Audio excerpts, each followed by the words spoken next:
মোদী সাহেবকে একটু মেহরবানি করে আফগানিস্তানের দিকে তাকাও। পৃথিবীর সবচেয়ে বড় সুপ্রিম পাওয়ার আমেরিকাকে লাঠি ডান্ডা দিয়ে ভারী দিয়ে সেখানকার প্যান্ট খুলে প্যান্টাস পরাইয়া ছেড়ে দিয়েছেন। সুতরাং মিস্টার মোদী সাহেব, তোমার দুটি সম্ভব,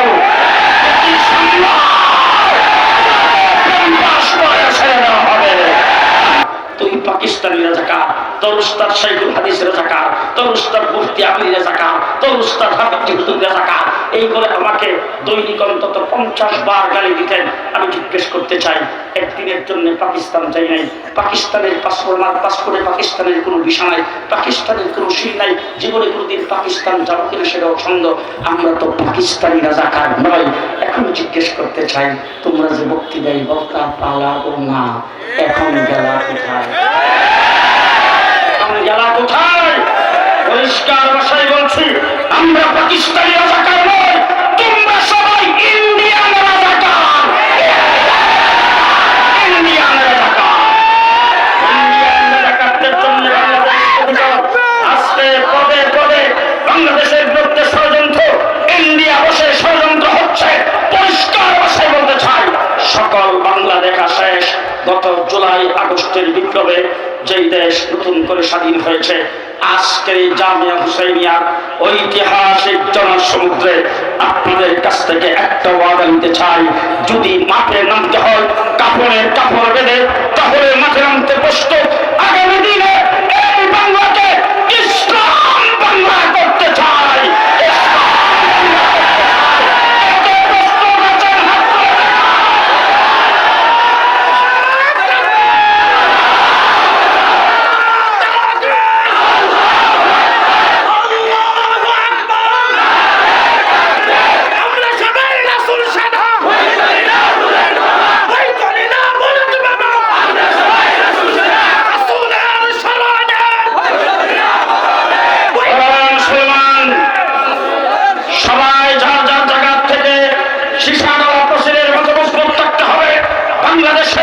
সংবিধান নতুন করে করার জন্য কমিশন গঠন করা হয়েছে। গত পরশুদিন অন্তর্বর্তীকালীন সরকারের প্রধানের সামনে বলে আসছি, বারবার বলে যাচ্ছি, সংবিধান প্রণয়ন হবে আল্লাহর উপর পূর্ণ আস্থা বিশ্বাস রেখে, সংবিধান প্রণয়ন হবে সকল ক্ষমতার উৎস একমাত্র আল্লাহ, এই কথা রেখে জনগণ সকল ক্ষমতার উৎস নয়। সংবিধান প্রণয়ন হবে কুরআন এবং হাদিসের সাথে সামঞ্জস্য রেখে, এর বাহিরে কুরআন হাদিসের সাথে সাংঘর্ষিক কোন সংবিধান বাংলার মাটিতে চলতে দেওয়া হবে না, চলতে দেওয়া হবে না। আপনার কি প্রস্তুত? কথা বলতে চাই, শিক্ষানীতিতে শরীফ থেকে শরীফার গল্প, বানর থেকে মানুষ তৈরি, কর্তৃত্ব শিক্ষা কমিশনের শিক্ষানীতি। আজকে অন্তর্বর্তীকালীন সরকার শিক্ষা কমিশন গঠন করেছেন। আমরা প্রস্তাব করেছিলাম শিক্ষা কমিশনের 2 জন আলেমকে ঢুকাইবার জন্য, তা এখনো করা হয় নাই। জানি না সামনে করা হবে কিনা।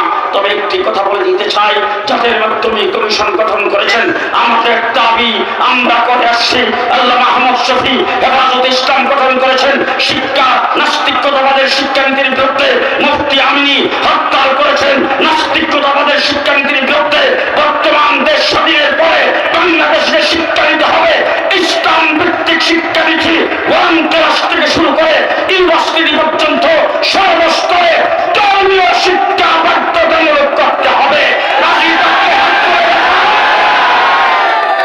আমার বন্ধুগণ, যে যেখানে আছেন প্রস্তুত তখন আমাদের দেশ আমাদেরই করতে হবে। শেষ কথা বলে যাচ্ছি, বেশিরভাগ পেছনের দরজা দিয়ে যারা পালিয়ে গেছেন, বাংলাদেশে যেন আর ইন করতে না পারে। পরিষ্কার ভাষায় বলতে চাই, বাংলাদেশের মুসলমানদের স্লোগান হবে একটা মাত্র স্লোগান, নারায়ে তাকবীর।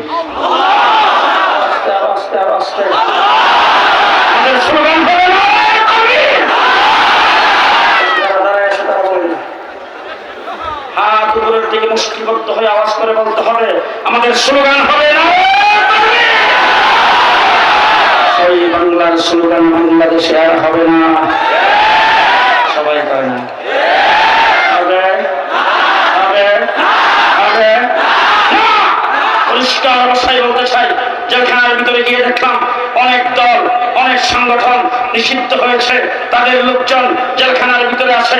বাংলাদেশে নিষিদ্ধ ঘোষিত যত সংগঠন সন্ত্রাসের দায়ে নিষিদ্ধ হয়েছে, তাদের সমস্ত কিছুর সন্ত্রাস যদি একত্রিত করা হয়, আওয়ামী লীগ, ছাত্রলীগ, যুবলীগ, শ্রমিক লীগের একদিনের সন্ত্রাসের সমান হবে না, এক সপ্তাহ চত্বরে সন্ত্রাসের সমান হবে না।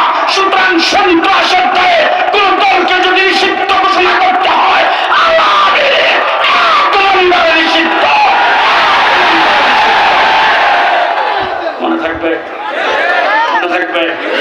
সামনে বাংলাদেশে নির্বাচন হবে, ব্যালট পেপার আসবে, নৌকা মার্কা থাকবে না।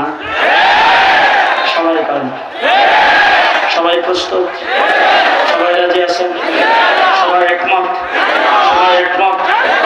দেশ আমার, এই মাটি আমার। ইসকনের মাধ্যমে দেশের স্বাধীনতার বিরুদ্ধে কাজ করবেন, ভারত থেকে পুশিং দিবেন। স্বাধীনতা বিরোধীরা এই দেশে ঢুকে দেশের স্বাধীনতাকে বিপদে ফেলবে, দেশের মানুষকে বিপদে ফেলবে, রাষ্ট্রদ্রোহী কার্যক্রম করবে। আর আমার দেশের কিছু লোকজন নেতারা বলবে ভারত বিশাল রাষ্ট্র, আমাদের চতুর্দিকে ঘেরা, তাদের বিরুদ্ধে কথা বলা যাবে না, তাদের সোলজার বেশি, তাদের সৈন্য বেশি, তাদের অস্ত্র বেশি, তাদের শক্তি বেশি। পরিষ্কার ভাষায় বলতে চাই, আমরা বদরের 313 জনের উত্তরসূরি। একটা কথাই বলবো ভারতের মোদী সাহেবকে, একটু মেহরবানি করে আফগানিস্তানের দিকে তাকাও। পৃথিবীর সবচেয়ে বড় সুপ্রিম পাওয়ার আমেরিকাকে লাঠি ডান্ডা দিয়ে ভাই দিয়ে সেখানকার প্যান্ট খুলে প্যান্ট পরাইয়া ছেড়ে দিয়েছেন। সুতরাং মিস্টার মোদী সাহেব, তোমারও দুটি সম্ভব, দুটি সম্ভব প্যান্ট পরাইয়া ছেড়ে দেওয়া হবে। আমরা মুসলমান, আমরা মুসলমান। আর কিছু করে বলতে হবে, আঙ্গুল উঁচু করে, আমরা সবাই মুসলমান, আমরা সবাই মুসলমান।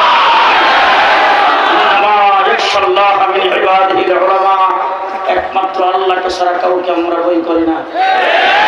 মুসলমান ভয় করে কারে? আমরা ভয় করে কারে?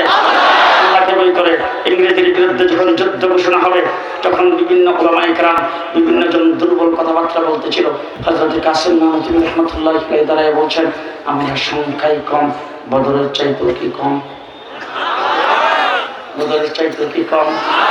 আমরা সেই কাসিম নানতুবির আওলাদ, হুসাইন আহমদ মাদানীর আওলাদ, মাহমুদুল হাসান দেওবন্দির আওলাদ, শহীদুল হিন্দ আলম আজিজুল হকের আওলাদ, মুফতি ফজলুল হক আলমীর আওলাদ, আল্লামা আহমদ শফির আওলাদ, জনাব বাবুরগির আওলাদ, নূর হোসেন কাসিমের আওলাদ।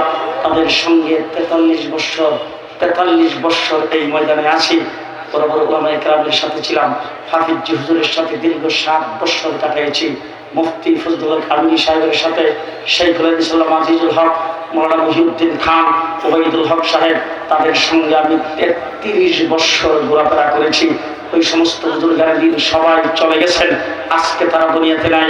এখন যদি নাস্তিকার মুক্তা ইসলাম বিরোধী ধর্মনিরপেক্ষতাবাদের তারা যদি মনে করে আমাদের রাস্তা পরিষ্কার হয়ে গেছে, পরিষ্কার বলতে চাই, তোমাদের রাস্তা পরিষ্কার হয় নাই। বাংলাদেশে ইসলাম বিরোধী যে কোনো কার্যক্রম যে দিক থেকে আসবে, কাউকে বিনা চ্যালেঞ্জে ছেড়ে দেওয়া হবে না, কাউকে বিনা চ্যালেঞ্জে ছেড়ে দেওয়া হবে না। আমি আপনাদের কাছে জানতে চাই, আলেমদের সাথে কে কে আছেন? সবাই আলেমদের সাথে থাকবেন তো? থাকবেন তো আলেমদের সাথে? জামিয়া হুসাইনিয়ার সাথে আসেন তো? মৌলানা শামসুদ্দিনের সাথে আসেন তো? আল্লাহ কবুল মঞ্জুর করুন। সকলে বলেন